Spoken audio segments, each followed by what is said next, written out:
क्या आपने भी कोकोपीट को यूज करते हुए अक्सर गार्डनर्स को देखा है और ये जानना चाहते हो कि इसके आजकल इतनी ज्यादा डिमांड क्यों है? तो ये वीडियो आप ही के लिए है। इस वीडियो में मैं आपको कोकोपीट के सारे साइंटिफिक बेनिफिट्स, कोकोपीट को कैसे वॉश करें, कब और कैसे यूज करें, कोकोपीट अगर वॉश ना करें तो उसका नुकसान क्या है, और सबसे इम्पोर्टेंट कोकोपीट स्टेरलाइज करने का सबसे आसान तरीका और भी बहुत कुछ मैं आप सबके साथ शेयर करने वाला हूँ। तो बिना किसी डिले के शुरू करते हैं। कोकोपीट अब तक का सबसे सफल पॉटिंग मिक्स है जिसकी एग्रीकल्चरल मार्केट में बहुत ज्यादा डिमांड है और बड़े बड़े कमर्शियल ग्रोवर्स आज फार्मिंग में कोकोपीट का बहुत ज्यादा यूज कर रहे हैं। वो सिर्फ इसीलिए क्योंकि कोकोपीट के कुछ यूनिक बेनिफिट्स है जो दूसरे पॉटिंग मिक्स में नहीं होते। तो चलिए देखते हैं कोकोपीट के बेनिफिट्स के बारे में। नंबर 1, कोकोपीट पॉटिंग मिक्स की पोरोसिटी को बढ़ाता है जिससे सॉइल लूज और एरी होती है, जिससे रूट्स बेटर ग्रो करती है और बेटर रूट्स ग्रोथ से प्लांट की ग्रोथ और यील्ड भी बेटर हो जाती है। नंबर 2, कोकोपीट पॉटिंग मिक्स की वाटर होल्डिंग कैपेसिटी को बढ़ाता है क्योंकि इसकी पोरोसिटी बेटर होती है, इसीलिए एक्स्ट्रा वाटर ड्रेन हो जाता है और प्लांट की जितनी जरूरत होती है उतना ही पानी होल्ड होता है, जिससे प्लांट कभी भी ओवर वाटरिंग या फिर अंडर वाटरिंग से सफर नहीं करता। नंबर 3, कोकोपीट टोटली नारियल के छिलकों से बनता है, इसीलिए ये 100% ऑर्गेनिक है और बेस्ट सॉइललेस मीडिया है और ये बहुत ही लाइट वेट मीडिया भी है, इसीलिए टेरेस गार्डनिंग के लिए बेस्ट है।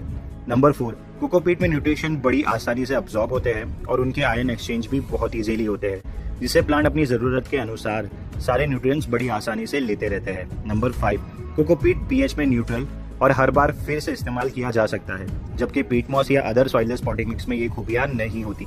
नंबर 6, कोकोपीट में नेचुरल बेनिफिशियल फंगी ट्राइकोडर्मा होता है, जिससे बैड पैथोजेंस नहीं बनते, जिससे रूट मास बेनिफिशियल फंगी और बेनिफिशियल बैक्टीरिया से बढ़ता है। नंबर 7 और सबसे बेस्ट, कोकोपीट के बारीक पार्टिकल्स के बीच में गैप होता है जिसमें वो एयर होल्ड करते हैं, जिससे रूट्स बहुत ही ज्यादा हेल्दी ग्रो करती है और प्लांट भी बहुत हेल्दी और फास्ट ग्रो करते हैं। और भी बहुत सारे बेनिफिट्स कोकोपीट में होते हैं जिसे आप सालों से मेरी वीडियोस में देखते आ रहे हो और जिसकी सबसे बड़ी एग्जांपल मेरे छोटे कप्स में ग्रो कर रहे टमाटो, ओकरा, ब्रिंजल और भी बहुत सारे प्लांट्स हैं, जिसमें अगर कोकोपीट यूज नहीं करता तो मुझे इतनी अच्छी रिजल्ट और छोटे कप्स में वेजिटेबल्स नहीं मिलते।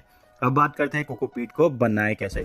कोकोपीट नारियल के छिलकों से बनाया जाता है, जिसके लिए बहुत सारे नारियल के हस्क को मशीन में ग्राइंड करना होता है। जो हमारे पास कोकोपीट के ब्लॉक्स आते हैं वो कंपनीज में ऐसे ही बनते हैं, फिर उनको वॉश करके कंप्रेस किया जाता है और फिर वो ब्लॉक्स शॉप में अवेलेबल होते हैं। कोकोपीट का ब्लॉक हमें लोकल प्लांट नर्सरी से, गार्डनिंग शॉप से या फिर ऑनलाइन बड़ी आसानी से मिल जाता है। मैंने ये 5 kg का कोकोपीट का ब्लॉक यहाँ मुंबई में बाइकल्ला से 300 रुपीज में मिला, बाकी जगह पर तो और भी सस्ता मिलता है। अब ये 5 kg का ब्लॉक वाटर के साथ एक्सपांड होके 25 kg से भी ज्यादा बन जाता है। मैंने ये बड़ी बकेट ली है जिसमें मैं ये 5 kg ब्लॉक को रख दूंगा और फिर 20 लीटर्स के आसपास वाटर उसमें ऐड करूंगा। कुछ ही देर में ये एक्सपांड हो जाता है।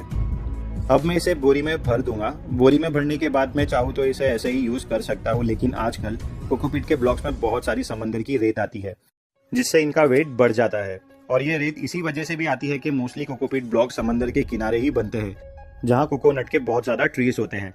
तो हमें क्या करना है, सबसे पहले एक टब में पानी लेना है जिसमें कोकोपीट को अच्छे से वॉश करना है और वॉश करने के बाद उसे फिर से बोरियों में भर लेना है और इसी तरह हमारे कोकोपीट रेडी हो जाता है यूज के लिए। अब अगर आप वो वॉश किया हुआ पानी खाली करेंगे तो उसके बॉटम में आपको समंदर की सैंड ही मिलेगी, जो कि हमारे प्लांट्स के लिए बिल्कुल ठीक नहीं है।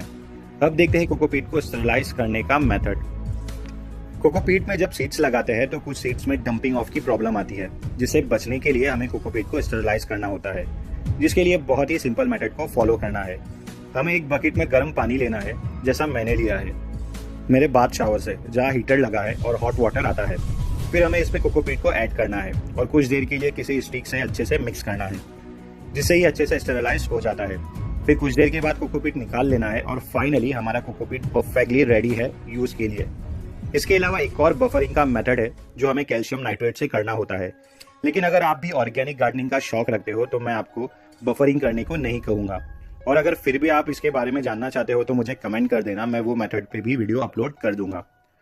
तो जैसा आपने देखा कोकोपीट के कितने सारे बेनिफिट्स है और हम इसे कितनी आसानी से रेडी कर सकते हैं। तो आप भी मेरे इन्हीं सिंपल मेथड्स को फॉलो करते हुए कोकोपीट यूज करें और अपनी गार्डनिंग को और भी इम्प्रूव करें। अगर आपको मेरी वीडियो पे की गई रिसर्च और मेहनत पसंद आई हो तो इसे लाइक करके मुझे इनकरेज जरूर कीजिए और इस वीडियो को अपने गार्डनिंग फ्रेंड्स के साथ जरूर शेयर कीजिए। Finally, you guys are amazing. Keep gardening, keep growing, keep learning. Thank you for watching.